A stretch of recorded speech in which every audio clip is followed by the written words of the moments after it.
Hi everyone, it's Jen here from tarotspirit.net. I'm doing a pick a card reading. And the question is, how can I improve my love life? So take a look, focus, concentrate, meditate, whatever your thing is.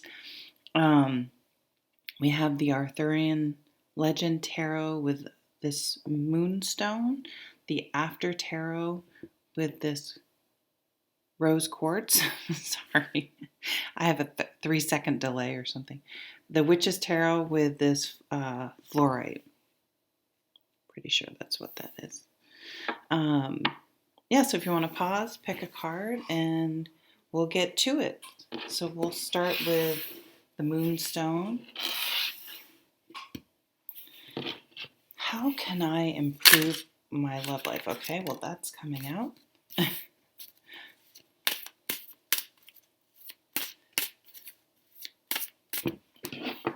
Ouch. Hope you're doing well. Let's see. Group 1. How can I improve my love life? Okay, take that one.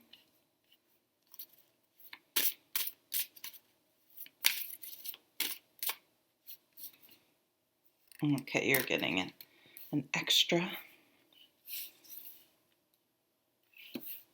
All right, let's see what's at the bottom of the deck. Okay, Judgment. What I'm getting right off the bat is making a decision about what's truly important to you. How do you deserve to be treated? What are your boundaries?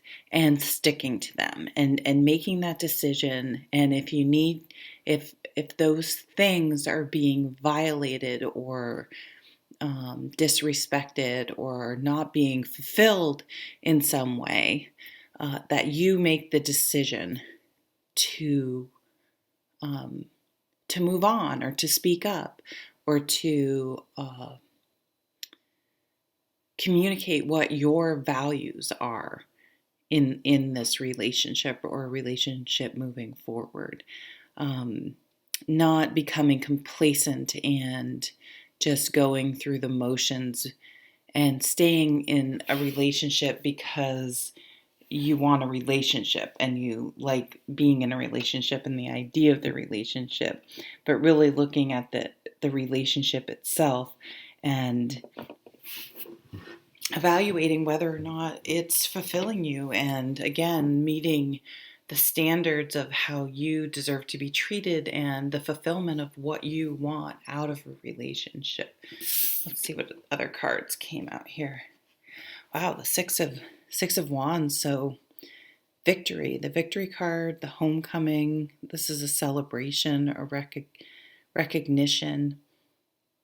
I always like to remind people when this victory card comes up to count those internal victories that not maybe someone really close to you, but not everyone would notice. Like, I saw a red flag and I stopped this relationship, even though everyone else thought that person was so, why did you do that? That person was so great. And understanding that, well, other people can think what they want, but I knew in my heart that this wasn't right, and I just didn't keep going along with it because of all these other people participating in in my decisions that don't have a say. It reminds me of Tabitha Brown. You know, your relationship is your business, and it's not anyone else's business, right? Let's see what else we got going on here. Oh, the Knight of Cups. So this is an offer of love coming in. I want to see what the other cards are because I'm starting to formulate a story, but I want to see, wow, the Queen of Cups, lots of water signs, and the Four of Cups. Okay, this mofo, I hate this card. I hate this card. I hate the Four of Pentacles. It's just this energy of, I guess, narcissism. Just, someone who's all about themselves. It's always about them. This person could be very dramatic or very moody and quiet, and you're just never quite sure what mood they're going to be in. And whatever mood they're in has to, um, they have to sort of, they can't be content in their, this, okay, I can't believe I was just about to say, but I'll say, they can't be content in their own discontent.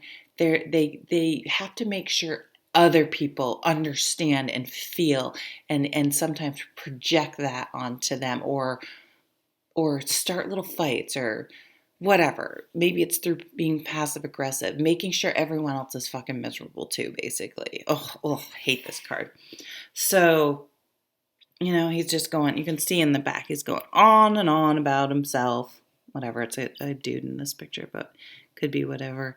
And everyone else is just like, ugh, shut up. And, there's even a sort of a grimmer theme here with the theme of the cards. But, yeah, so these types of people can be really dynamic and interesting because they love to talk about themselves and they make themselves seem really, really interesting.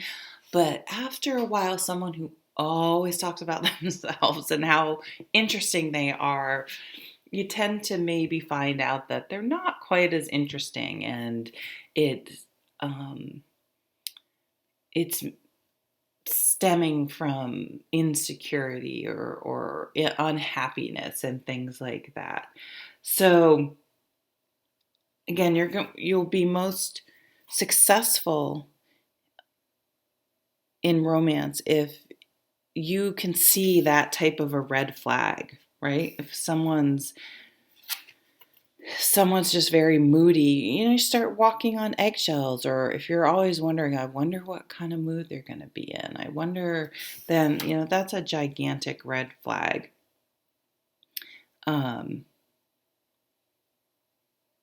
So being able to trust your intuition, trust your gut on these things, and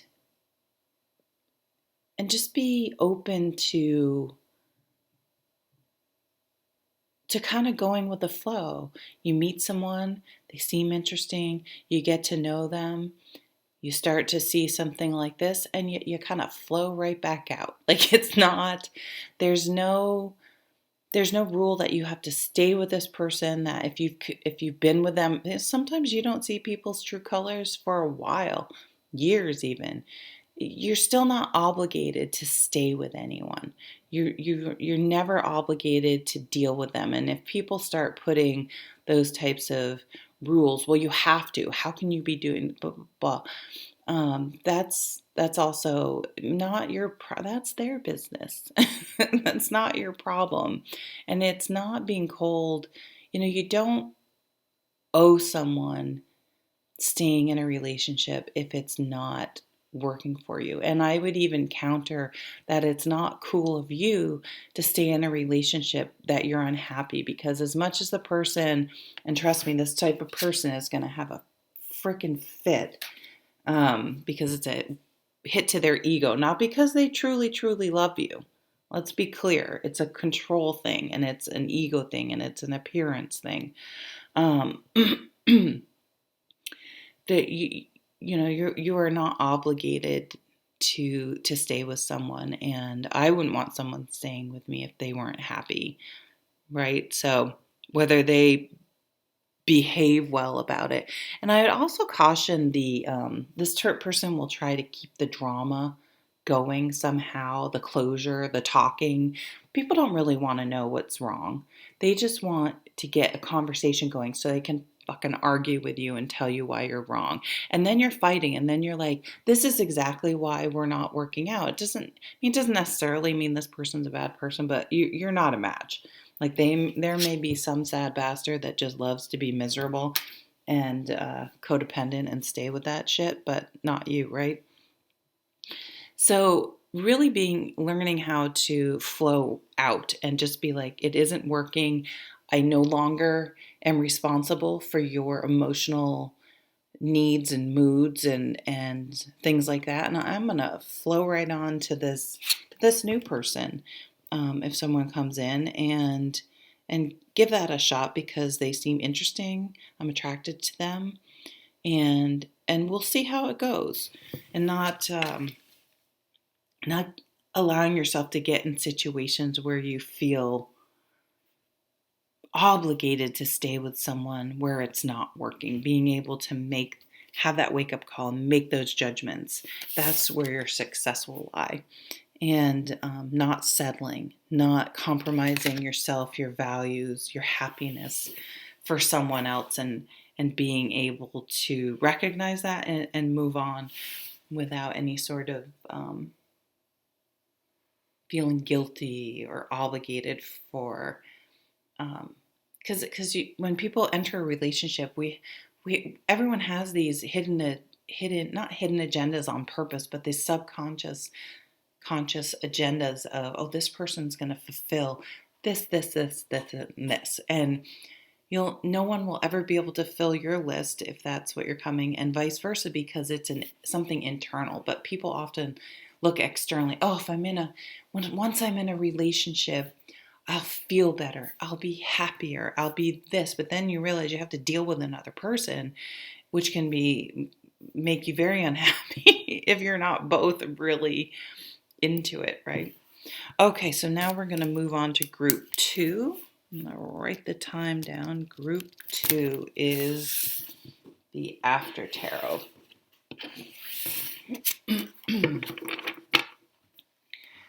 Put this up here. All right, after tarot and this gorgeous rose quartz. I hope you guys are doing well. Well, walking away, we got the 8 of Cups. It's time to move on. Time to move on. If someone isn't filling your cup, it's time to move on. Let's look at the bottom of the deck.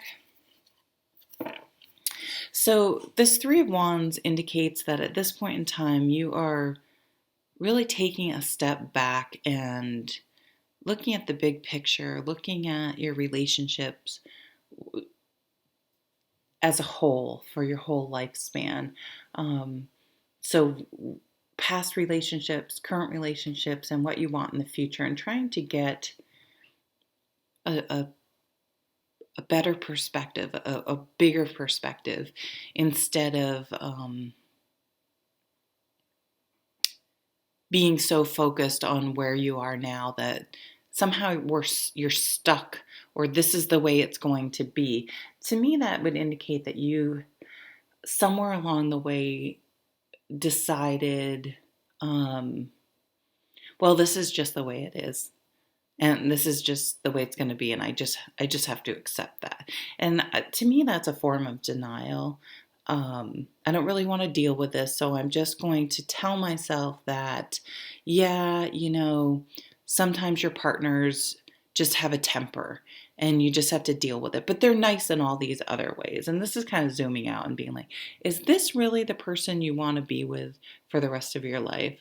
Because let me tell you, when the older you get, you're going to have really terrible things when you're young too, but I'm at an age where all of a sudden all people are starting to pass, and things are real, things are serious, and serious things happen. People get serious illnesses and all that stuff. And if this person breaks out over the fucking toilet paper roll, how are they going to be supportive and helpful when shit really gets real? You know what I mean? When you have kids, if you have trouble, if this person has trouble dealing with life, just when you're, two single people, let me tell you, it's about to get a lot harder. So this is recognizing you can't just pour yourself pour all your time and energy into someone that isn't really giving back. So the Eight of Cups realized, look, all my cups are empty, or maybe that one cup has a little bit. What am I doing here? It is time to move on. It's just time to move on. I can't stay somewhere where there isn't some reciprocity, where I'm just draining myself for another person. Page of Pentacles. This is an earth sign. So the suit of earth, it takes things slowly, right? They delay instant gratification. Maybe in the past you've really jumped into relationships. It's just so exciting. You have that honeymoon period and you just jump in with all the hope that it's going to solve all your problems or be super happy. We all do it, right? So this time around, and it didn't work out so well, right? All that time and energy can really feel like a waste of time, but you learn something. And to me, moving forward, your next relationship, you're going to take things slow, and you're really going to get to know the person, and you're going to see if their words and actions line up. Whereas maybe in the past were with someone that was a lot of talk, not much action, or what they said and how they acted didn't match. Taking it slow, getting to know the person, seeing if they're willing to work with you and grow with you, and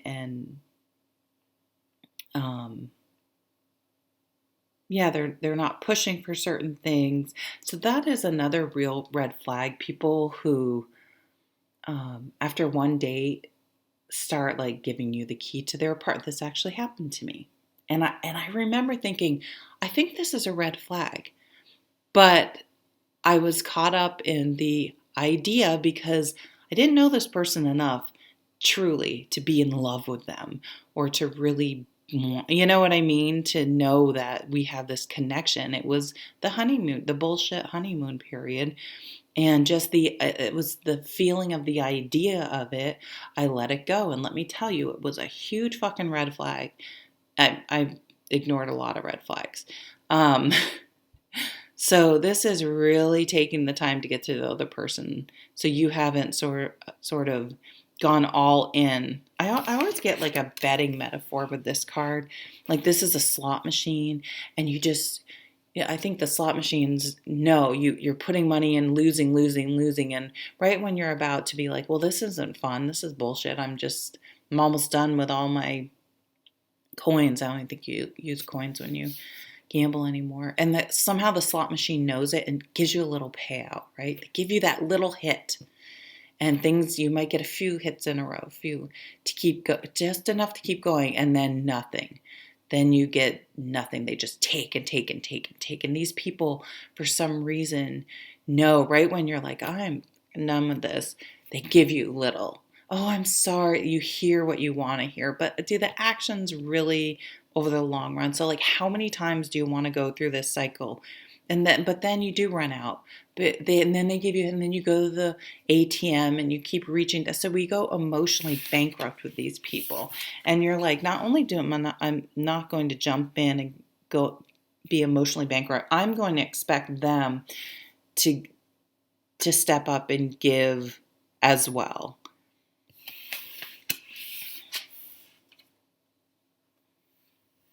Two of Pentacles. You seem to me, this is just a card of everyday busyness.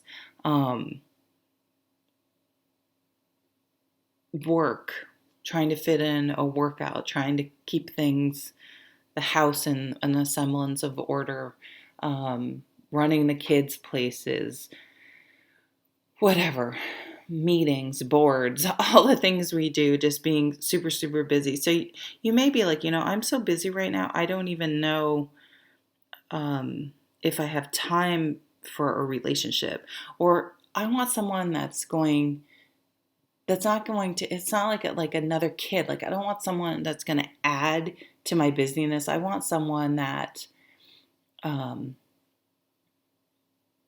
can maybe even help, or at least not, add to to the craziness, busyness of my life. So it may be hard to think about how at this point you can even have the time or energy for a new relationship, but I think it's going to work out in your favor. I think new relationships that are coming in, again, you will take so slowly and get to know the person. Maybe because you both are so busy, and we'll realize that that's okay, because you won't just be jumping into it because it feels so exciting. The idea of it is so exciting when you start. And I think it's perfectly fine to be intentional like that and moving forward with relationships, because why not? They don't have to be.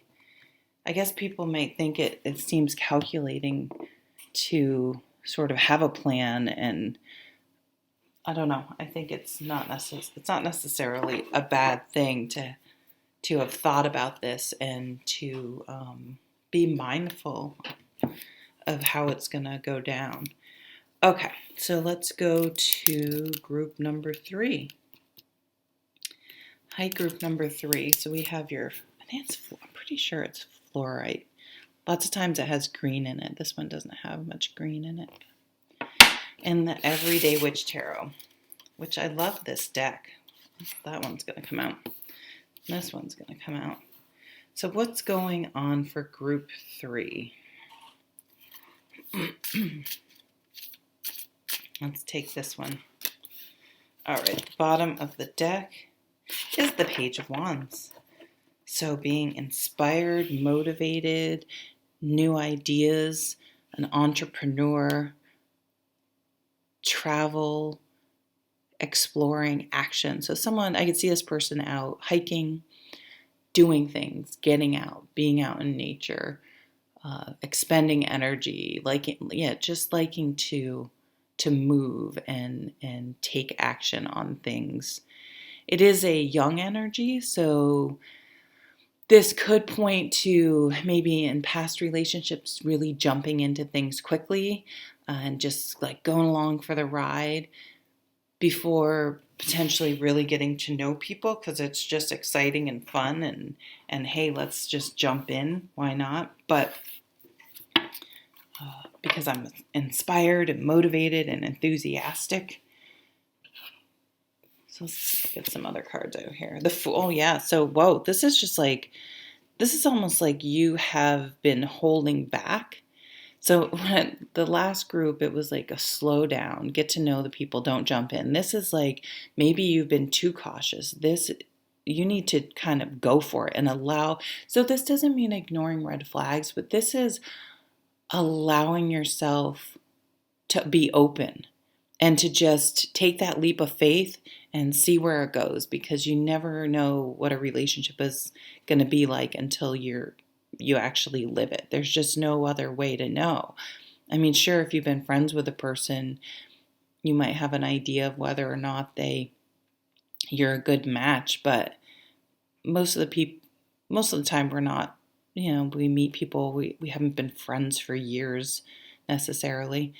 So this is like, you got to take a leap of faith. Have to open up. You have to let someone in. That's the only way you're going to be able to know if it's right. So the High Priestess, trust your gut. Maybe this is someone that, maybe for a superficial reason, because I think that happens a lot. Let's be honest. Are they cute enough? Do they have the education I want? We put all these superficial things and we can't allow ourselves to be fucking happy because we're afraid of what other people think. So deep down, who's that person that your ego sort of makes you hold back from for some reason? Who's that person that creeps up into your thoughts? Maybe it's time to really give it a shot and open up and just give it a try. The Marriage card. So you guys got kind of the opposite. The first two groups were like, okay, you need to learn to walk away. You can't jump in so fast. You need to take it slow. You need to get to know people better. You were like, stop being so freaking cautious and just give it a try and stop worrying about what other people think and go for it and see how it is. And then we have the marriage card, the celebration. You could meet this person at a celebration. I know no one's doing anything right now, but or you may have met them. So to me, this is someone you already knew. So maybe you met him last year at your friend's wedding, or something, a work meeting, or sometime when we used to be able to go out and be with people before the apocalypse, and they've just kind of always been on your mind, but you're like, no, or maybe you're like, they weren't interested in me. They weren't this. Maybe you need to put on your big boy, big girl, big person, big them pants, and reach out to them. Whoa, okay, yeah. Reach out. You take the leap of faith and ask them out. Because maybe, I think we do this in our insecurity. We maybe are too insecure to put ourselves out there, but then the other person is like, well, they were really sort of quiet and didn't really flirt with me, so I guess they're not into me. And so neither of you are doing anything. So I think you guys need to put yourself out there and ask this person out. See if you can friend them on Facebook or something, or whatever you guys do. Even LinkedIn, if it's a work person, and just see, try to somehow make the connection where there's a possibility for you guys to communicate, right? Yeah, like I love this, because the other ones are always like, stop jumping into things, stop putting all these emotions and hopes and expectations on a relationship before you even truly know this person. Slow down. This one is like, stop being so cautious and get the fuck out there. Ask them out. Doesn't matter what gender is, just do it. If they say no, who really, in the grand scheme of things, it doesn't matter. It's like making that's so important. I used to do this with jobs. Like, if I went on a job interview and didn't get the job, I was crushed. I had such a thin skin. I needed to lick my wounds forever. I was like, I don't understand why I didn't get it. And now I will go on I haven't recently, but I will go on job interviews just for the practice of going on a job interview. And it's like, well, if it didn't work out, then maybe it wasn't a good fit. You know what I mean? Like, okay, dodged a bullet. Universe was telling me it wasn't going to work. So maybe if this person isn't into it, it's like, okay, well, that's fine, but I have a feeling they are. And, or maybe, here's another scenario I just got. Maybe they were not available before and now they are.